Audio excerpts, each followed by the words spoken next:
Whew. Mm. I'm about to do it. Any day now, any day now.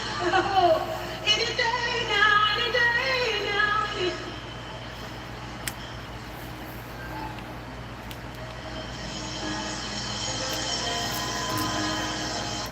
You thought it was gonna break you, but I sent it to make you. I hear the Lord say, you thought it was time then, but I needed to process you. It's time now, it's time now, it's time now, it's time now. I hear the Lord say, I'm so proud of you. You made it, you made it, you made it, you made it. You made it, you made it, you made it, you made it. You made it, you made it. You thought it was gonna break you, but I sent it to make you. I'm about to do it. Any day now, any day now. Oh, any day now, any day now.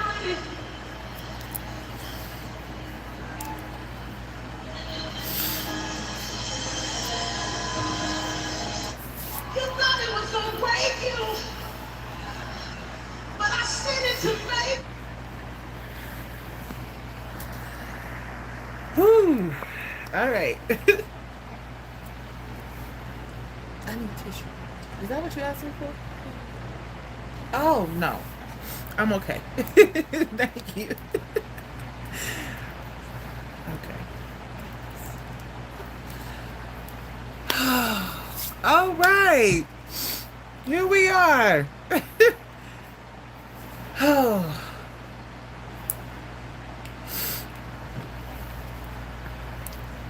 Thank you very much.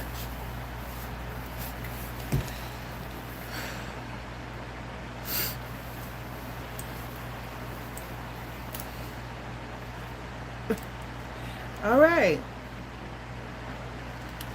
I'm hella nervous. Um,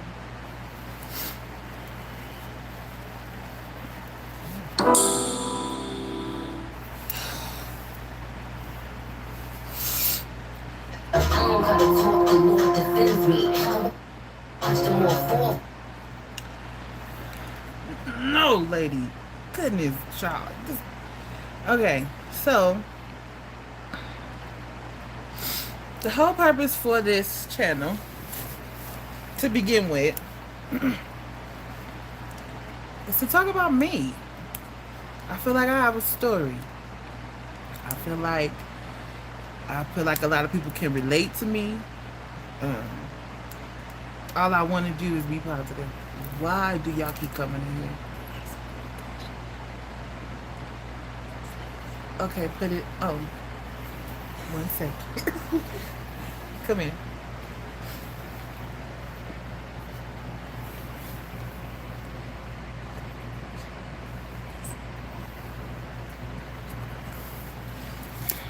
I need it.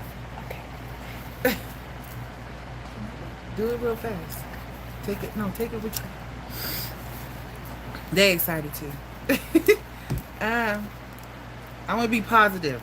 I don't want to be negative. I don't want to talk about anything that's not positive. Um, Nobody's life is perfect. And I didn't even come up into anything perfect. My mom was on drugs. Most beautiful one is one of the stories I guess everybody know. She was the most beautiful one. She was the most beautifulest one in the hood. Everybody wanted to know who she was. Every nigga wanted to be with her. Every woman wanted to be her.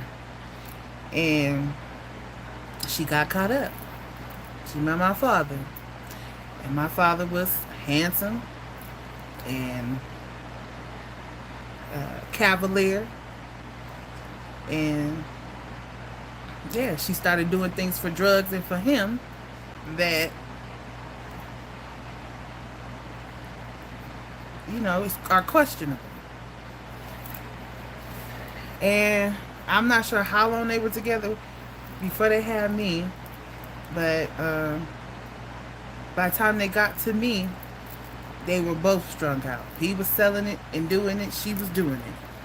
And I was born September 22nd, 1986. Fully addicted to crack. Fully. Had to get a whole 2-pound baby. Hold me in your hand. I had to get a blood transfusion. I was on a heart monitor and in an incubator.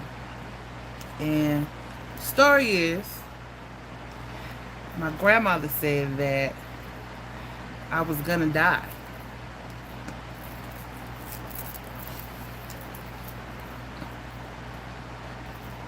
She said she would come and visit every day.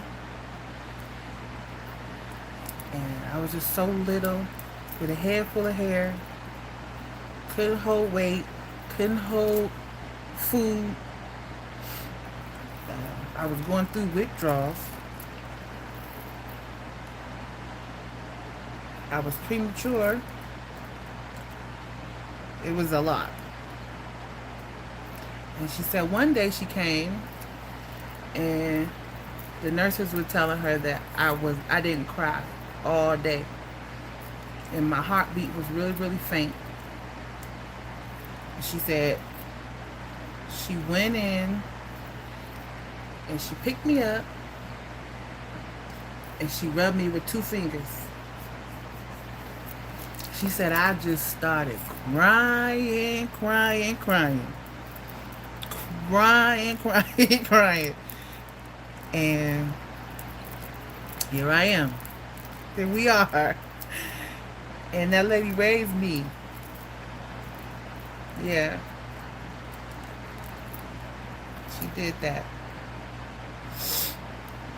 My mom and my dad put us through a couple things before then. But my mom was never a nurturer. She never was around, really. Honestly, I met my mom when I was 7. I knew who she was. I would hear people talk about her. Her siblings love her to damn death. But I didn't know who she was until I was 7. And she had just got out of prison. That was my first time meeting my mother when I was 7 years old. And I can say right then and there, it wasn't a good relationship. I don't know. I think maybe because I look too much like her. I don't know. Maybe because who my daddy is. She just, we didn't have a real good relationship. And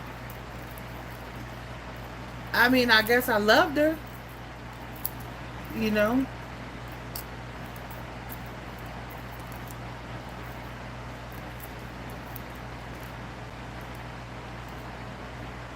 She was my mom. But I live with my grandma. Story is, we were removed from my mother and my father. And I went to live with my grandmother when I was 2. So she was my mommy. And my mother and my grandmother had a tumultuous relationship. And I watched them fight and argue about us, about her addiction, about I remember those conversations. I remember those my mom used to call and just be so mad and angry at my grandma, and I never understood why. Thank you. I never understood why she was so upset. And you get older and you realize some things. I don't blame her anymore. I don't blame her for anything.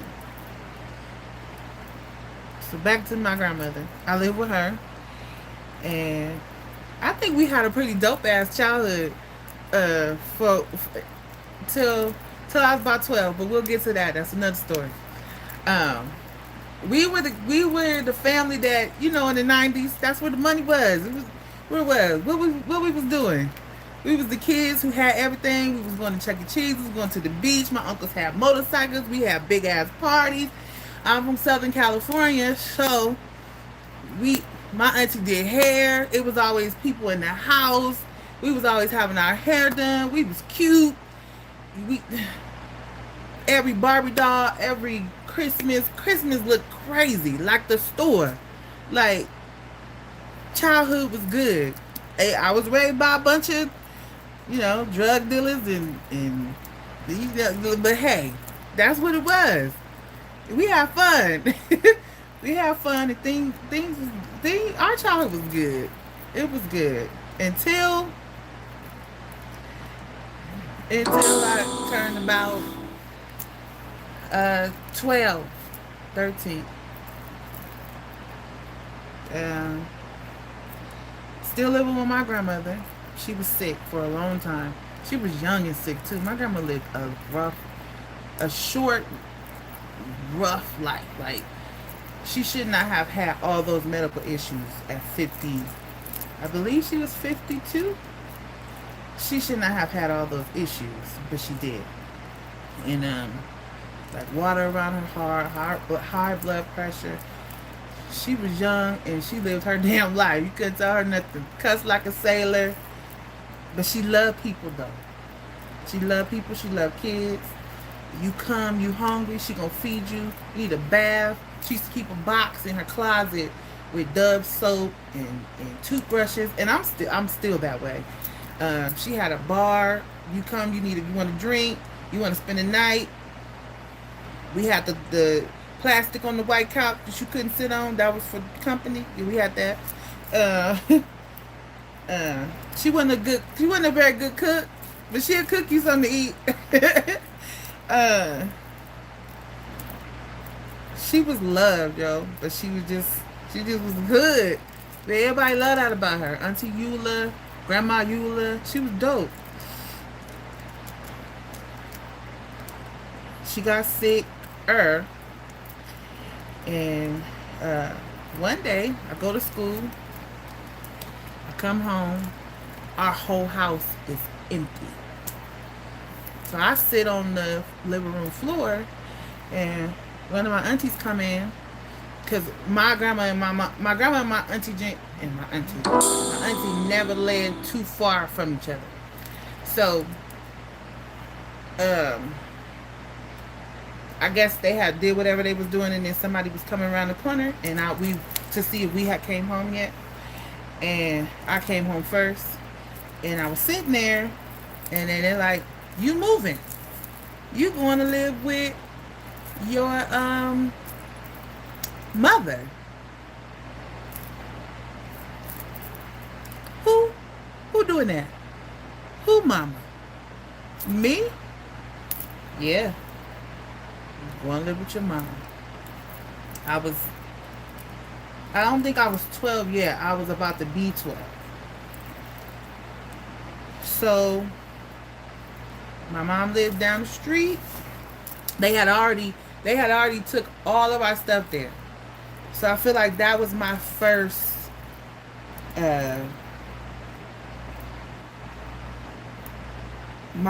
real life trauma. Like, what? Like, you take my whole house, everything I know. My grandmother's when I left, my grandma was in the hospital. When I come back, our home, my home is empty. And then you're sending me to live with someone I don't know. I think that's where it all began. Like, what is happening? I can't say this, I always had like a little, like, what? Like, I've gotten softer through the years, as people can tell, because I have babies, and I want the world to love them. I want the world to at least like them. So, I think that's where my first, like, real heartbreak came from. And nobody ever asked me how I felt. Nobody ever asked. That's your mom. That's your mom. I don't know her, yo. I don't know her. I don't know her. So we go, me and my little sister, and it was everything it wasn't supposed to be. It just created trauma, and I was there uh,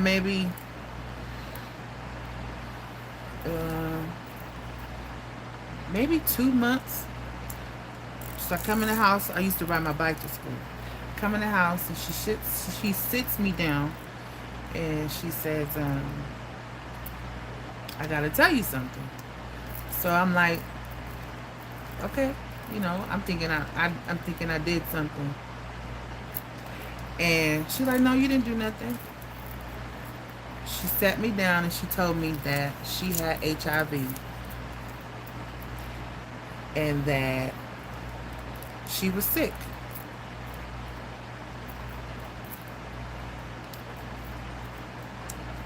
That's the day I became a caregiver.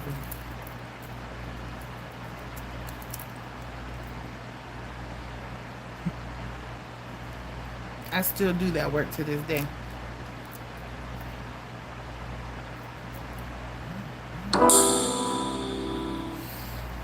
Oh, that's the day I became a caregiver.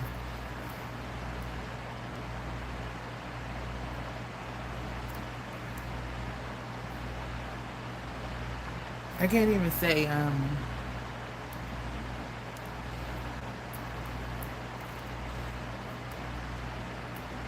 don't remember her hugging me when she told me. I remember her going back into her room and continuing to get high. She didn't even try. I don't know if she felt like, it's too late now. I'm dying.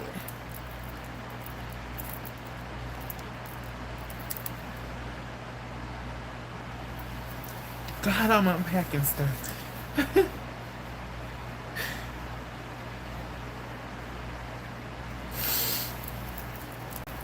She told me that. I got up. She went in her room. I got up. Music. Music is my love language. It always has been. I got up. I went and turned my radio on. And I just sat there. I wasn't a play outside type kid. I used to chill in my room by myself. I don't know if it's a Virgo thing or what, but I don't mind being by myself. I don't mind having conversations with myself. I don't mind. You give me some good music and myself and a pen, a piece of paper, and I'm okay.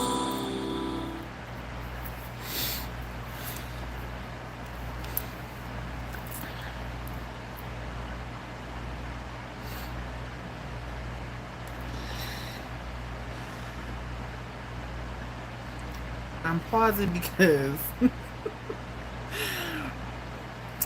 my auntie wants me to play this song and I'm gonna play it. I ain't fully monetized yet, so we gonna do this.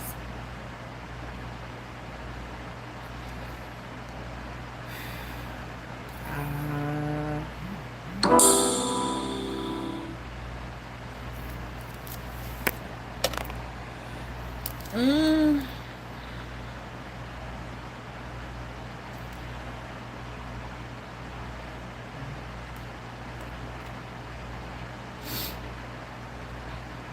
I have to find it.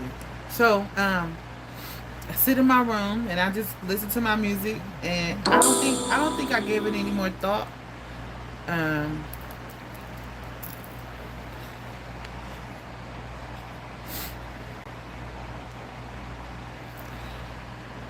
I don't think I gave it any more thought after that. I do remember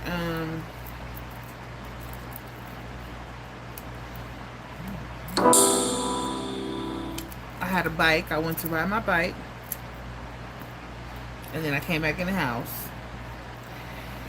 And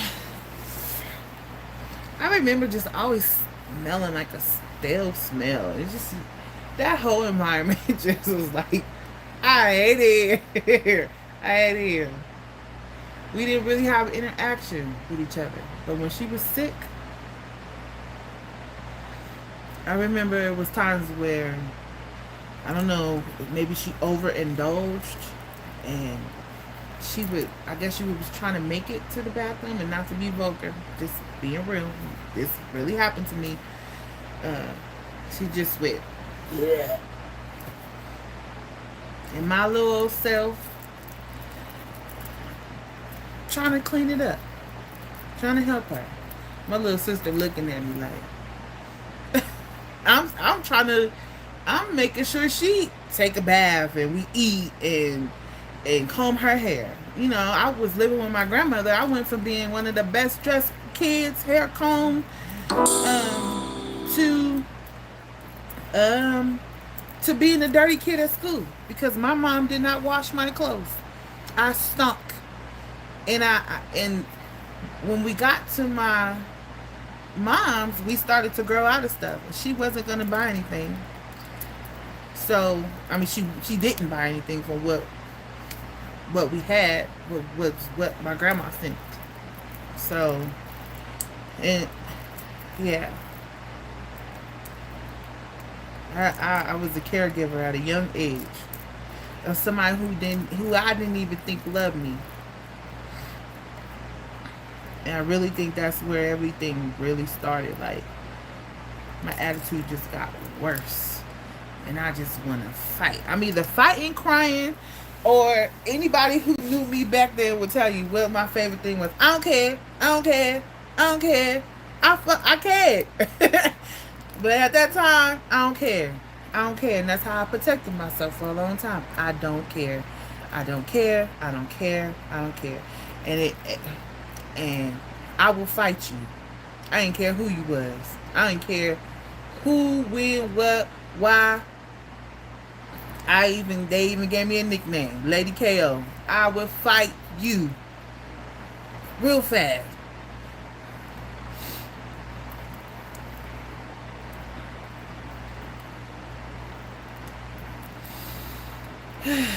So,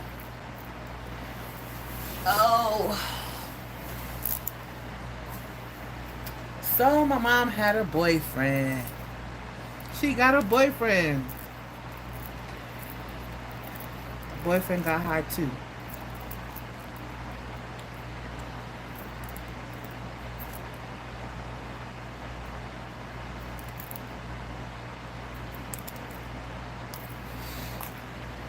I'm supposed to be finding this song.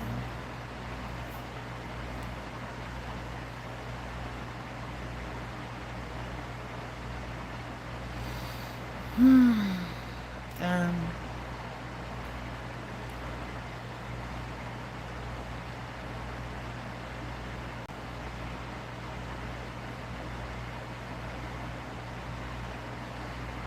I've been playing this song all day. And I love y'all so much. This is the last thing I'm gonna say. I was singing this song one night, and just like he just sang over us, he started singing to me, and I started saying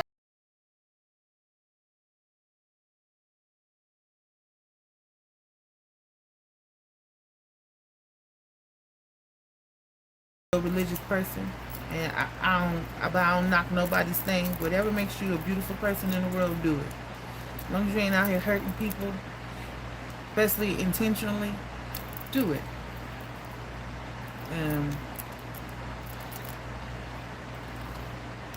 This is definitely part one.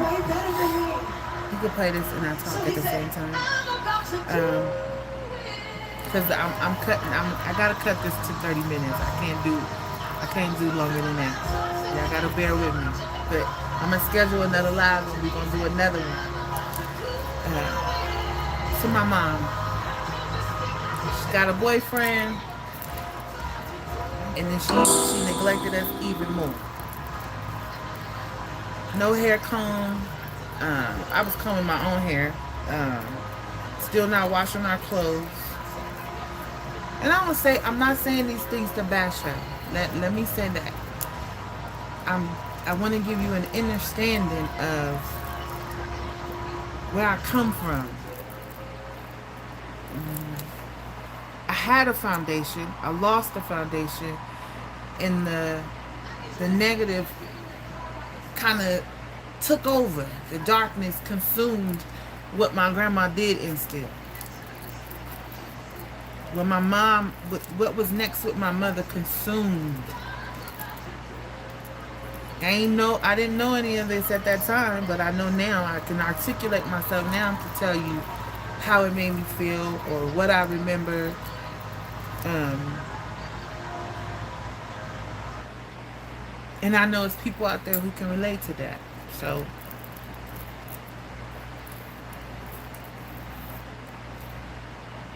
it just created more trauma. And uh, we moved from this one apartment in the back, and we moved from the front to the front. And I feel like at that time she needed a kidney. And then so, family got together, and she, that was supposed to happen, but that didn't happen. So she ended up getting on dialysis. And I used to be so embarrassed because that van would come, and at this time she's losing it. Like, her hair is just all over the place. We're in this place by ourselves. It's just me, her, and my little sister. I'm feeding me and my little sister. I'm feeding my little sister. I'm combing her hair, making sure I'm together to go to school. That bus would come. She would go to dialysis. I would push her around the corner to like cash her check and stuff. Mind you, this was like the late 90s, so it still was like, yeah, we have to go to the check casher place. And I would take her there. And I do remember turning 13. She was in a wheelchair, and I pushed her into the nail shop, and she got my nails done for the first time at 13. And that's the only thing I ever remember her doing for me. Monetary thing that I ever remember her doing. I do remember when the first of the month came, she would give me and my sister $20, and we would just be gone. That was like one of the best times. She was actually nice to us. Well, me. So, but she was sick, and you could see it. Now, in my mind, I can see how sick she was. Like, the disease was taking over her brain. So, it gives you dementia eventually if you live long enough. And, her eyes started to wander. So, one day she went to dialysis, and she didn't come home. Me and my sister were in the house for a week by ourselves. And my mom's boyfriend boned out too. So one day, one of their friends, their get high buddies, called, and he's asking about who's there and who's not there. Whoever's texting me, I can't read the text message because I'm on the phone. I'm on it. I can't read it. I want to. Can I drop it down and it's not gonna mess up the live? I don't know how to do this.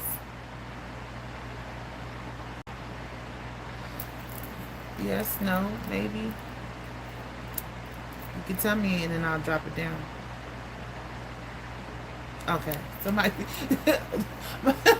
said ignore the chat. Somebody say don't ignore the chat. I don't know. Okay. I'm going to drop it down. I want to see who say what.